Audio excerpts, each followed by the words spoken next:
नमस्कार, मैं हूं आपके साथ मयंक मिश्रा। आज 11 तारीख है। देखिए, बहुत सारी खबरें हैं जो मिडिल ईस्ट से आ रही हैं लगातार।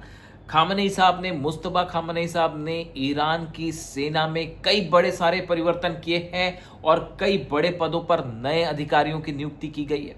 दूसरी एक बड़ी अहम खबर है कि अब डोनाल्ड ट्रंप ईरान से मुआवजा मांग रहे हैं। बड़ी हैरान करने वाली बात है। डोनाल्ड ट्रंप कह रहे हैं कि ईरान को हमें मुआवजा देना चाहिए। इस तरह की खबरें चल रही हैं। फिलिस्तीन पर एक बार फिर इजराइल की तरफ से हमले शुरू हुए हैं और फिलिस्तीनियों पर गोलियां चलाई गई हैं।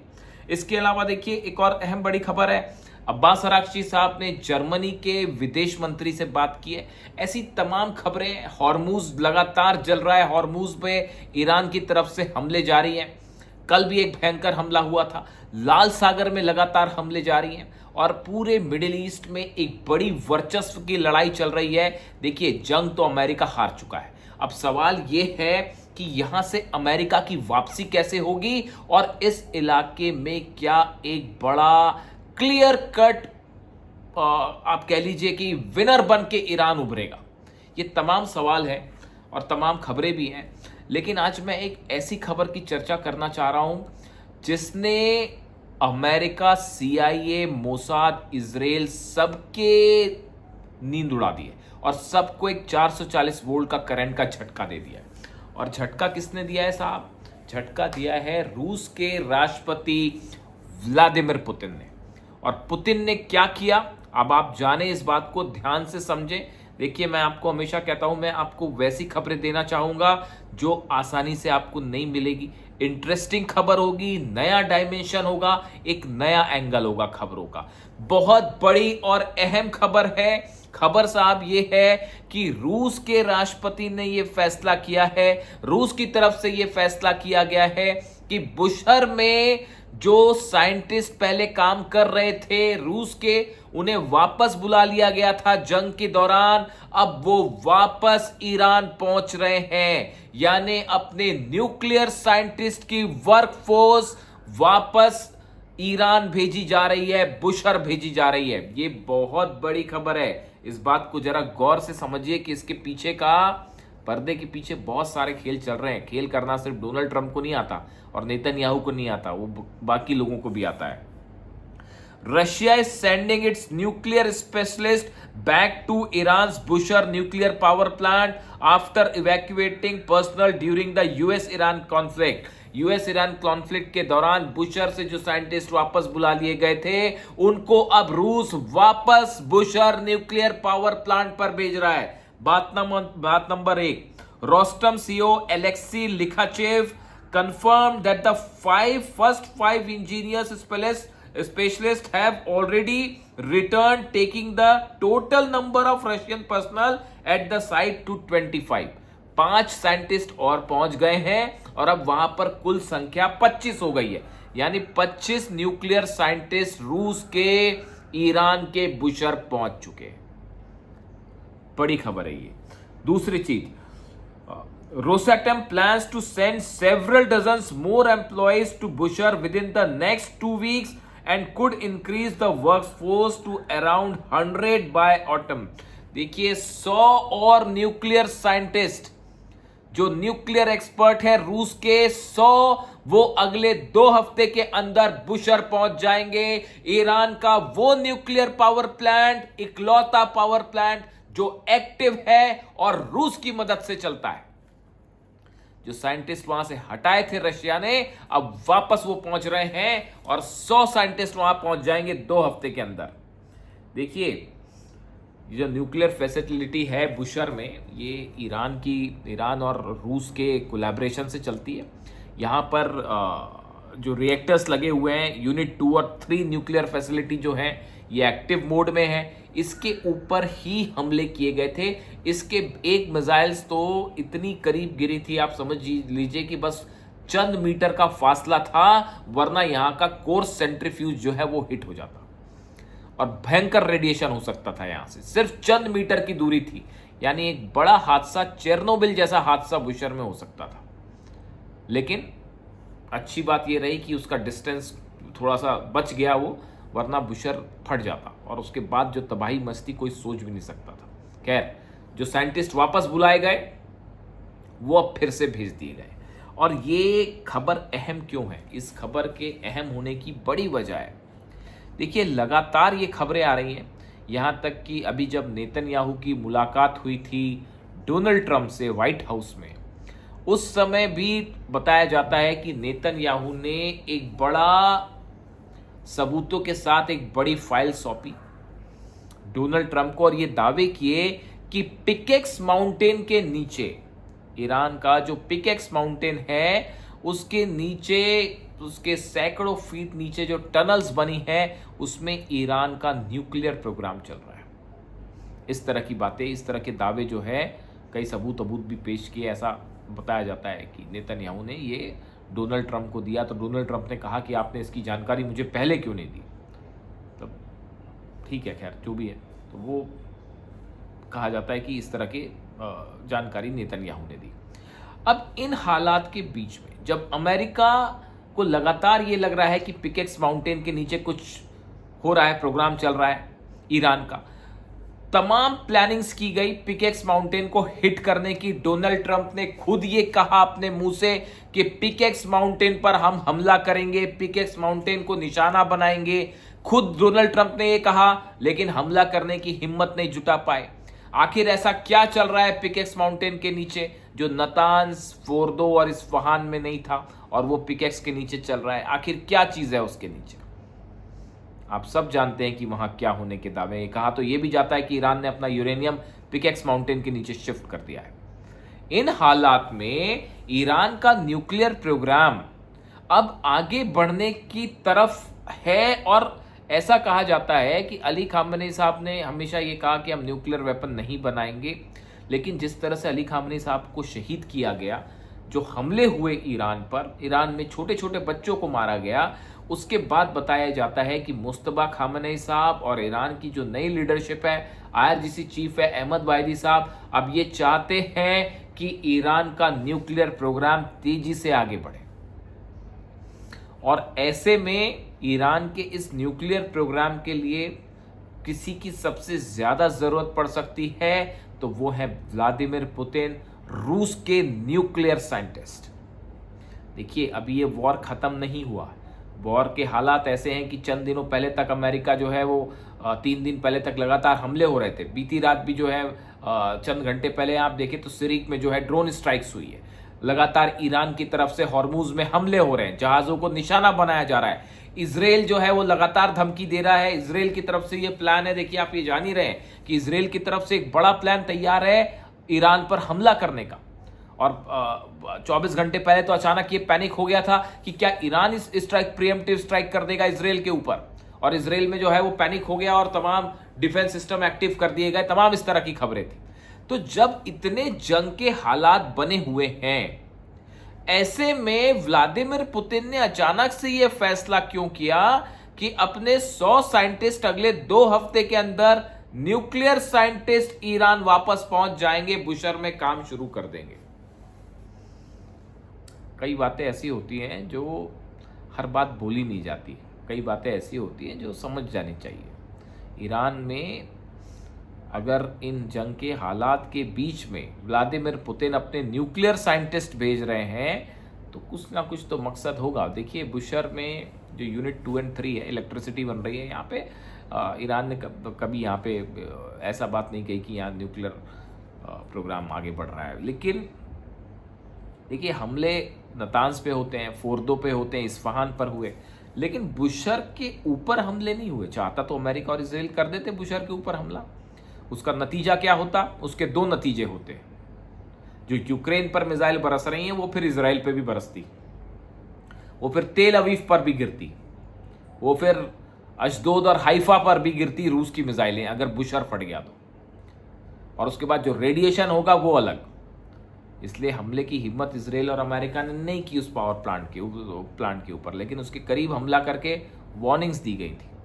अब हालात ये है, देखिए असल में हो क्या रहा है, बड़ा ही बड़ा मेजर पॉलिसी शिफ्ट है। एक तो एक लिहाज से मैंने आपको बता दिया, आप समझ ही गए होंगे, मैंने सीधा शब्दों का प्रयोग नहीं किया कि क्या ईरान में कोई बड़ा न्यूक्लियर प्रोग्राम चल रहा है और रूस उसकी मदद करने के लिए ये साइंटिस्ट भेज रहा है। ये एक तो जो न्यूक्लियर एक्सपर्ट्स हैं वो इस तरह से चर्चा उसमें ऑलरेडी शुरू हो गई है कि इतने आनंद फानन में न्यूक्लियर साइंटिस्ट जो ईरान भेजे जा रहे हैं, कभी भी फिर से स्ट्राइक हो सकती है उसके बीच में, तो किसी ना किसी कैलकुलेशन के साथ भेजे जा रहे हैं। क्या कोई बड़ा प्रोग्राम ईरान में चल रहा है, उसकी मदद के लिए ये फोर्स भेजी गई है? न्यूक्लियर फोर्स कहा जा रहा है इसे, जो पुतिन भेज रहे हैं।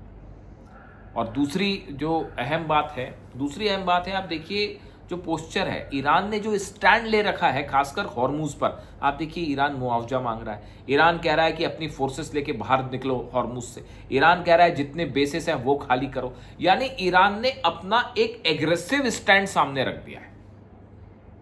क्या व्लादिमीर पुतिन न्यूक्लियर साइंटिस्ट को भेज के एक एग्रेसिव स्टैंड ले रहे हैं और ईरान के न्यूक्लियर प्रोग्राम के साथ आके खड़े हो गए? देखिए दो अलग अलग स्थिति है। एक स्थिति ये थी कि ईरान को जो है वो यूरेनियम एनरिचमेंट का अधिकार है और वो बिजली बनाने के लिए, अपनी मेडिकल फैसिलिटी जरूरतें पूरी करने के लिए न्यूक्लियर एनर्जी बना रहा है। उसको पुतिन समर्थन कर रहे हैं, रूस समर्थन कर रहा है। लेकिन जंग के बीच में जब आप अपने न्यूक्लियर साइंटिस्ट भेजते हैं और जिस तरह से वो 100 से ज़्यादा संख्या जो है, रोसाटम जो है कंपनी जो मैनेज करती है, मतलब एनर्जी एजेंसी जो है जो सब कुछ ये न्यूक्लियर मैनेज करती है रूस में, अगर उसके सीईओ कह रहे हैं कि अगले 2 हफ्ते के अंदर 100 साइंटिस्ट पहुंच जाएंगे, तो ये अपने आप में एक सीधा संदेश है डोनाल्ड ट्रंप को, ये सीधा संदेश है नेतन्याहू को कि हमले बुशर पर नहीं होंगे। यानी इस बात को लेकर कहीं ना कहीं क्या आश्वस्त हैं आप? इस बात को लेकर क्या पुतिन इस बात को लेकर आश्वस्त हैं कि अब बुशर पर हमला नहीं होगा? क्या वजह है इसकी? या फिर वाकई ईरान के किसी प्रोग्राम को इन साइंटिस्ट की जरूरत है? आप समझ रहे हैं इस बात को मैं क्या कहना चाह रहा हूं? क्या ईरान में कोई ऐसी चीज बन रही है जिसके लिए जरूरत है रूस के साइंटिस्ट्स की? बड़ी गौर करने वाली बात है। देखिए 3-4 चीजें एक साथ हो रही हैं, समझिए इस बात को। ईरान अपना स्टैंड एकदम एग्रेसिव किए हुए है, वो पूरी तरीके से बाहर करना चाहता है अमेरिका को मिडिल ईस्ट से, बात नंबर 1। अब बार बार ये कहा जा रहा है कि ईरान का जो न्यूक्लियर वेपन ना बनाने का फैसला था उसमें अब परिवर्तन आ रहा है। ईरान की जो नई लीडरशिप है वो ये मान के चल रही है कि ईरान को डिटरेंस के लिए न्यूक्लियर बम बनाना जरूरी है। ये स्टैंड में परिवर्तन आ रहा है। पिकेक्स माउंटेन में लगातार हलचलें हो रही हैं, इस तरह की सोर्सेस से खबर है। रशिया अपने साइंटिस्ट भेज रहा है। ये अपने आप में जब आप इसको जोड़ के देखें तो एक न्यूक्लियर पावर ईरान की इमेज बन रही है साहब। देखिए हमें पढ़ाया जाता था जब हम पढ़ते थे इंटरनेशनल रिलेशंस, जो अगर आप छात्र रहे हों या आप जानते हो इस बात को, तो क्या होता है जब भी न्यूक्लियर डेवलपमेंट होता है, न्यूक्लियर वेपन जब बनने के प्रोसेस में होता है, तो क्या होता है कि उसमें स्टेप बाय स्टेप चीज़ें आगे बढ़ती है। वो ऐसा नहीं होता कि वन फाइन डे, वो तो जब टेस्ट होगा उस दिन होगा कि एक दिन धमाका हो जाएगा और ईरान ने कह दिया साहब अब हो गया टेस्ट। लेकिन उसके पहले बड़ी सारी चीज़ें जो होती हैं, आपको पॉलिसी चेंज दिखाई देगी, आपको साइंटिस्ट आना जाना दिखाई देगा, मूवमेंट दिखाई देगा, आपको जो मटेरियल रिक्वायरमेंट है उसका मूवमेंट होगा, सेंट्रीफ्यूजेस का मूवमेंट होगा। यानी न्यूक्लियर धमाका कोई भी स्टेट करता है बड़े खुफिया तरीके से करता है, लेकिन उसके पहले एक ग्राउंड तैयार होता दिखाई। क्या आप इस विजन को देख पा रहे हैं? अगर आप देख पाए तो आप अंदाज लगाएंगे, ये 3-4 कड़ियों को आप जोड़ लें अगर, तो ऐसा लगता है कि व्लादिमीर पुतिन ईरान के न्यूक्लियर बम के साथ खड़े हैं। भले वो इस बात को हमेशा विरोध करेंगे कि कभी इस बात को रशिया स्वीकार नहीं करेगा, और हमेशा पुतिन इस बात को मना ही करेंगे कि भाई ईरान के पास न्यूक्लियर बम नहीं है और ना ईरान बना रहा है। यही बयान आया था पुतिन का थोड़े दिन पहले कि ईरान के पास कोई सबूत नहीं इस बात का कि ईरान के पास न्यूक्लियर वेपन है, और डोनाल्ड ट्रंप कोई सबूत नहीं दे पाए। लेकिन अब मामला ये सबूत देने दवाने से साहब आगे बढ़ गया है। आपने ईरान के सुप्रीम लीडर पर हमला करने की हिम्मत जताई, आपने जिनको शहीद किया है ईरान में, छोटे छोटे बच्चों को शहीद कर दिया आपने ईरान के सुप्रीम लीडर पर हमला किया। ईरान के सुप्रीम लीडर जिनको दुनिया के करोड़ों लोग अपने दिलों में लेकर घूमते हैं साहब।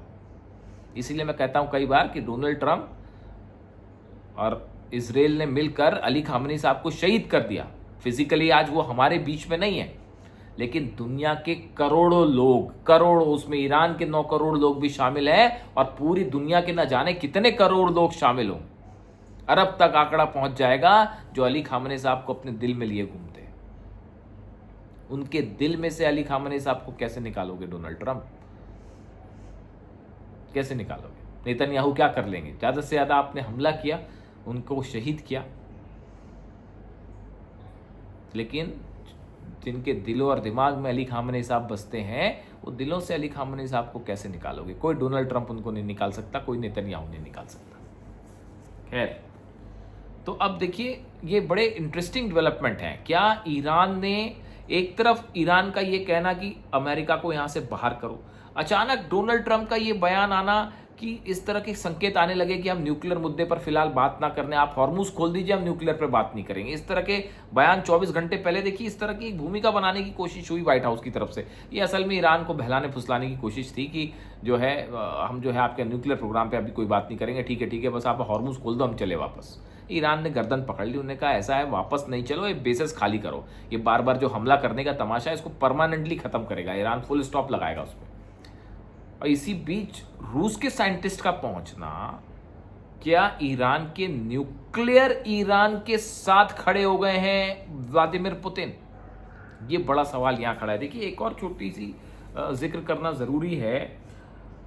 रूस ने भी हाल ही में तेहरान में जो इमाम खुमैनी इंटरनेशनल एयरपोर्ट है उसमें Tupolev Tu-214 PU airborne command plane भेजा था, पोस्ट भेजा था।